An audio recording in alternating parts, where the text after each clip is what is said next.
வணக்கம் மக்களே, welcome back to ட்ரூனெவலி. இன்னைக்கு நம்ம கூட்டாஞ்சோறு எப்படி பண்ணுறதுங்கிறத தான் பார்க்க போகிறோம்.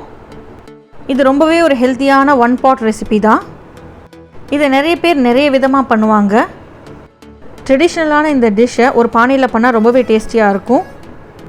பட் நான் இன்றைக்கி குக்கரில் தான் பண்ண போகிறேன். நிறைய காய்கறிகள் சேர்த்து இதை ரொம்ப ஹெல்த்தியாக நம்ம பண்ணலாம். அரிசி, பருப்பு, காய்கறிகள், தேங்காய் இருந்தால் போதும் இந்த டிஷ்ஷை நீங்கள் ஈஸியாக பண்ணிடலாம். இந்த டிஷ்ஷுக்கு தேவையான இன்க்ரீடியன்ட்ஸ் உங்கள் ஸ்க்ரீனில் வருது. நான் இந்த டிஷ்ஷுக்கு 2 கப் அரிசி எடுத்திருக்கேன். அது கூட 1 கப் பருப்பு சேர்த்து நல்லா களைஞ்சிட்டு ஒரு அரை மணி நேரம் தண்ணியில் ஊற வச்சுருக்கேன்.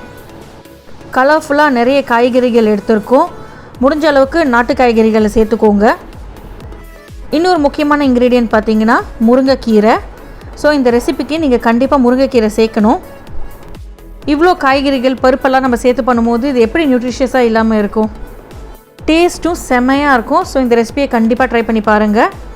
இப்போ இந்த கூட்டாஞ்சோறு எப்படி பண்ணுறதுங்கிறத பார்த்துடலாம். ஒரு குக்கரில் 3லேருந்து 4 டேபிள் ஸ்பூன் எண்ணெய் சேர்த்து எண்ணெய் சூடானதுக்கப்புறம் அரை டீஸ்பூன் கடுகு சேர்த்துக்கலாம். கடுகு வெடித்ததுக்கப்புறம் கருவேப்பிலை, அப்புறம் 1 டீஸ்பூன் கடலைப்பருப்பு, உளுத்தம்பருப்பு சேர்த்துட்டு பெரிய வெங்காயத்தை நல்லா மெலிசாக நம்ம நறுக்கி இதுலேயே சேர்த்துக்கலாம். கிட்டத்தட்ட ஒரு 2 வெங்காயத்தை நான் ஸ்லைஸ் பண்ணி சேர்த்துருக்கேன். கூடவே ஒரு முழு பூண்டை தோலை உரித்து நம்ம முழு பற்களாகவே அதை சேர்த்துக்கலாம். அடுத்ததாக ஒரு அரை டீஸ்பூன் மஞ்சப்பொடி சேர்த்து மஞ்சப்பொடியோட பச்சை வாசனை போகிற வரைக்கும் இதே எண்ணெயில் நம்ம வதக்கிக்கலாம். 2 கைப்பிடி சின்ன வெங்காயத்தை நல்லா தோல் உரிச்சிட்டு சேர்த்துக்கோங்க. இப்போ இந்த சின்ன வெங்காயம், பெரிய வெங்காயம்லாம் நல்லா குக் ஆகணும். இது சீக்கிரமாக குக் ஆகிறதுக்கு தேவையான அளவுக்கு உப்பு சேர்த்துக்கலாம். வெங்காயம் நல்லா குக் ஆனதுக்கப்புறம் நம்ம அரிசி பருப்புலேருந்து தண்ணியை வடிச்சிட்டு அரிசி பருப்பையும் சேர்த்துக்கலாம். 2 கப் அரிசி, எந்த அரிசி வேணாலும் நீங்கள் எடுத்துக்கலாம். உங்கள் வீட்டில் எந்த அரிசி சாப்பிட்றீங்களோ அதை யூஸ் பண்ணிக்கோங்க. 2 அரிசிக்கு நான் 1 கப் பருப்பு சேர்த்துருக்கேன். அதாவது அரிசிக்கு பாதி அளவுக்கு பருப்பு, அதான் கணக்கு. இப்போ அரிசி பருப்பு நல்லா கலந்து விட்டுடுங்க. அடுத்தது நம்ம ஒரு அரவை ரெடி பண்ணிடலாம். ஒரு மிக்ஸி ஜாரில் நல்லா 1 கப்பு தேங்காய், இல்லைனா ஒரு சின்ன அளவுக்கு தேங்காய் எடுத்துக்கோங்க. அது கூட அரை டீஸ்பூன் ஜீரகம், 1 டேபிள் ஸ்பூன் தனியா விதைகள், அதுக்கப்புறம் ஒரு 7லேருந்து 8 சிவப்பு காஞ்ச மிளகாய் சேர்த்து கூடவே ஒரு 20 சின்ன வெங்காயமும் ஒரு கைப்பிடி அளவுக்கு பூண்டும் சேர்த்துட்டு நம்ம நல்லா நைஸாக அரைச்சிக்க போகிறோம். நீங்கள் தண்ணி சேர்த்து அரைச்சிக்கலாம்.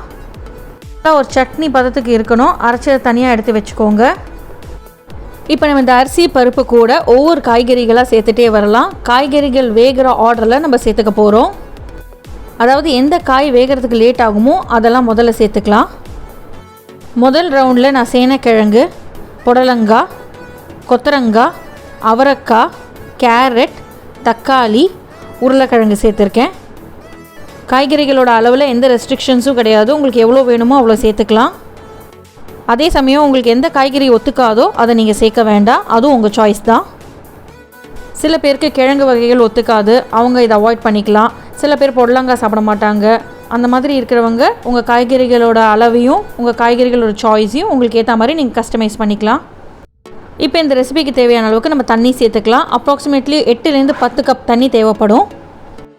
தண்ணி சேர்த்து இந்த அரிசி, பருப்பு, காய்கறிகள்லாம் நல்லா கொதிக்கட்டும். நம்ம முன்னாடி சேர்த்த காய்கறிகள் ஒரு 25% வெந்ததுக்கப்புறம் அடுத்த செட் ஆஃப் காய்கறிகளை நம்ம சேர்த்துக்கலாம். அடுத்ததான் நான் கத்திரிக்காய், முருங்கைக்காய்லாம் சேர்த்துருக்கேன். கத்திரிக்காய் சீக்கிரம் வெந்து குழஞ்சிரும், அதனால நான் அதை கொஞ்சம் லேட்டாக சேர்த்துருக்கேன். நம்மளுக்கு காய்கறிகள் நல்லா முழுசாக கிடைக்கும் போது சாப்பிட்றதுக்கு நல்லாயிருக்கும். அடுத்த பேட்சில் நான் மாங்காயும் வாழைக்காயும் சேர்த்துக்கிறேன். 2த்தையுமே நல்லா க்யூப்ஸாக சாப் பண்ணி சேர்த்துக்கோங்க. வாழைக்காயிலேருந்து தோல் நீக்கிடுங்க. நீங்கள் எவர் சில்வர் குக்கர் யூஸ் பண்ணுறீங்கன்னா ஃப்ளேமை ரொம்ப ஹையில் வச்சுக்காதீங்க, அடி பிடிச்சிரும். கொஞ்சம் மீடியம்லேயே இருக்கட்டும். நல்லா கலந்து விட்டுருங்க. இந்த வெஜ்ஜீஸ் லிஸ்ட்டில் கடைசியாக நான் முருங்கைக்கீரை சேர்க்க போகிறேன். இன்கேஸ் உங்கள்கிட்ட முருங்கைக்கீரை இல்லைன்னா நீங்கள் வேறு ஏதாவது கீரை சேர்த்துக்கலாம். ஆனால் ஒரு கீரை சேர்க்குறது மஸ்ட். ப்ரிஃபரபிளி முருங்கைக்கீரை சேர்த்துக்கோங்க. அப்போ தான் அது ட்ரெடிஷ்னலாக இருக்கும். முருங்கைக்கீரையை டிஷ்ஷில் சேர்க்கறதுக்கு முன்னாடி நல்லா ஆஞ்சிட்டு வாஷ் பண்ணிவிட்டு சேர்த்துக்கோங்க. அதே சமயம் நல்லா தாராளமாக முருங்கைக்கீரை சேர்த்துக்கோங்க. இப்போ இந்த மிக்சரை நல்லா கலந்து விட்டுட்டு நம்ம அரைச்சி வச்சோம் இல்லையா தேங்காய், அதையும் இதில் சேர்த்துட்டு நல்லா ஒரு மிக்ஸ் கொடுங்க. தேங்காய் அரைச்ச பிளெண்டர் ஜார்லேயும் கொஞ்சம் தண்ணி சேர்த்துட்டு நல்லா வாஷ் பண்ணி இதில் சேர்த்துருங்க. ஏன்னா அதில் நிறைய ஃப்ளேவர்ஸ் இருக்கும். இப்போ நம்ம சாதம், பருப்பு, காய்கறிகளுக்கு மேலே கொஞ்சம் தண்ணி இருக்கணும். கடைசியாக ஒரு நெல்லிக்காய் அளவுக்கு புளியை கரைச்சி இதில் சேர்த்துக்கலாம். புளி கொஞ்சம் மைல்டாக தான் இருக்கணும். இந்த ஸ்டேஜில் நீங்கள் அந்த தண்ணியை டேஸ்ட் பண்ணி பாருங்கள், உப்பு புளிப்பெல்லாம் கரெக்டாக இருக்கான்னு. மேலே கொஞ்சம் கருவேப்பிலை தூவி விட்டுட்டு குக்கரை மூடிட்டு 4லேருந்து 5 விசில் மீடியம் ஃப்ளேமில் விட்டிங்கன்னா உங்களுக்கு கூட்டாஞ்சோறு ரெடி ஆகிடும். நல்ல ஒரு கலருக்காக கொஞ்சமாக தேங்காய் எண்ணெயில் காஷ்மீரி சிவப்பு மிளகாய் பொடி சேர்த்துட்டு நம்ம இந்த வெந்த கூட்டாஞ்சோறில் சேர்த்து நல்லா மிக்ஸ் பண்ணிக்கலாம். உங்களுக்கு நல்ல ஒரு ரோஸ்டட் ஃப்ளேவரும் கிடைக்கும். அதே மாதிரி நம்ம டிஷ்க்கு ஒரு நல்ல கலரும் இருக்கும்.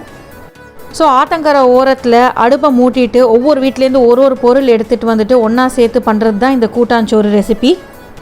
இதுக்கு ஸ்பெசிஃபிக்காக எந்த அளவும் கிடையாது, நம்ம சாய்ஸ் தான் எல்லாமே.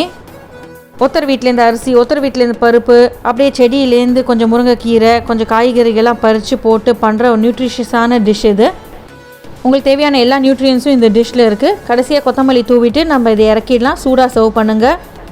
குருமா மாதிரி இல்லாமல், சாம்பார் சாதம் மாதிரி இல்லாமல் மைல்டாக ரொம்ப டேஸ்டியாக இருக்கும். கண்டிப்பாக இந்த ரெசிபி உங்கள் வீட்டில் ட்ரை பண்ணி பாருங்கள். ட்ரை பண்ணி பார்த்துட்டு எப்படி இருந்ததுன்னு சொல்லுங்கள். நம்ம சேனலுக்கு ஃபர்ஸ்ட் டைம் வரீங்கன்னா லைக் பண்ணுங்கள், ஷேர் பண்ணுங்கள், மறக்காமல் சப்ஸ்கிரைப் பண்ணுங்கள். Happy eating.